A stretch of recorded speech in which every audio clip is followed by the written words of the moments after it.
Big breaking news చూసే ముందు ఒకసారి బిగ్ అప్డేట్ చూడండి. హైదరాబాద్ మొత్తంలో ఉన్నటువంటి బెస్ట్ ప్రాపర్టీస్ అన్నిటినీ ఒకే వేదికపైకి తీసుకువస్తుంది సుమన్ టీవీ. అక్టోబర్ 18, 19వ తేదీన హెచ్ఐసిసి నోవోటల్లో జరిగేటువంటి సుమన్ టీవీ ప్రాపర్టీ ఎక్స్పోలో best flats, villas, open plots, Deepavali offers and డిస్కౌంట్స్తో అందుబాటులో ఉంటాయి. మీరు విజిట్ చేసి ప్రతి గంటకి ఒక గోల్డ్ కాయిన్ని గెలుచుకునేటువంటి ఛాన్స్ కూడా ఉంది. ఫ్యామిలీతో రండి, మీ డ్రీమ్ ప్రాపర్టీని సొంతం చేసుకోండి. రైట్గా బ్రేకింగ్ న్యూస్లోకి వెళ్తే ప్రస్తుతం జరిగినటువంటి ఒక ఘటన చాలా దిగ్భ్రాంతికి గురి చేస్తుంది. వరుసగా జరుగుతున్నటువంటి సమాజంలో అనేక ఘటనలు పూర్తిగా ఆందోళనకు గురి చేస్తున్నటువంటి సందర్భంలోనే తాజాగా మరొక ఘటన మానవ సంబంధాలు రోజు రోజుకు దిగజారిపోతున్నాయని గుర్తు చేసేటువంటి సంఘటన. భార్యాభర్తల మధ్య అనుబంధాలు ఆవిరైపోతున్నాయని మరొకసారి రుజువు చేసేటువంటి సంఘటన.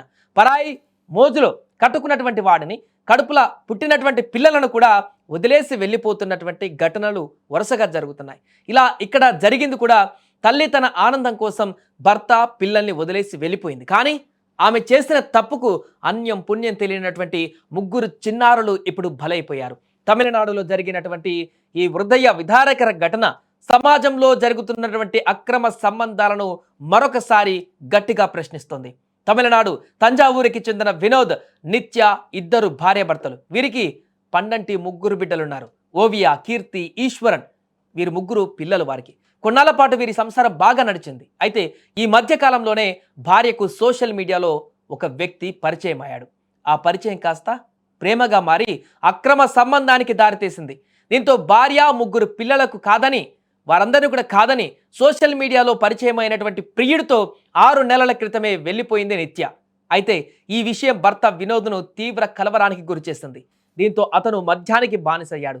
రోజు రోజుకి కుచించుకుపోయాడు. ఈ నేపథ్యంలో భార్య వదిలేసి వెళ్ళిపోయిందనేటువంటి కోపంతో రగిలిపోతున్న వినోద్ ఆ కోపాన్ని అభంశుభం తెలియని ముగ్గురు పిల్లలపైన చూపించాడు.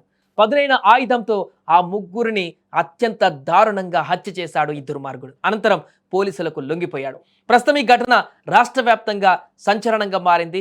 భార్య చేసిన తప్పిదానికి, భార్య చేసినటువంటి చెడు పనికి భర్త సహనం కోల్పోయి కోపంతో రగిలిపోయి రాక్షసుడిగా మారి కన్న బిడ్డలని ముగ్గురిని అత్యంత కిరాతకంగా చంపినటువంటి ఈ ఘటన సంచలనంగా మారింది. ఇప్పుడు భార్య చేసిన తప్పుతో పాటు భర్త చేసినటువంటి తప్పుతో కూడా ఒక కుటుంబం మొత్తం కూడా చిన్న భిన్నం విచ్ఛిన్నంగా మారింది. అభంశుభం తెలియనటువంటి ముగ్గురు పిల్లలు అటు తల్లిని ఇటు తండ్రిని నిందించలేనటువంటి పరిస్థితుల్లోకి వారు వెళ్ళిపోయారు. ఈ లోకం నుంచే లేకుండా కనుమరుగైపోయినటువంటి పరిస్థితి. తల్లి చేసిన తప్పుకు భర్త సరిదిద్దాల్సింది పోయి భర్త కూడా అంతకు మించిన తప్పు చేసి, అది కూడా పిల్లల్ని నామరూపాలు లేకుండా చేసి తను ఈరోజు ఒక రాక్షసుడిగా, రాక్షస తండ్రిగా మారి ఈరోజు సమాజంలో ఒక ఉదాహరణగా నిలిచాడు. జరుగుతున్నటువంటి ఘటనలు, రోజు రోజుకి పేటరేగిపోతున్నటువంటి అక్రమ సంబంధాల కారణంగా కుటుంబాలు ఏ రకంగా విచ్ఛిన్నమైపోతున్నాయని చెప్పడానికి మరొక ఉదాహరణ ఇది. ఈ ఘటనకు సంబంధించి మీకేమనిపిస్తుందో కామెంట్ చేయండి.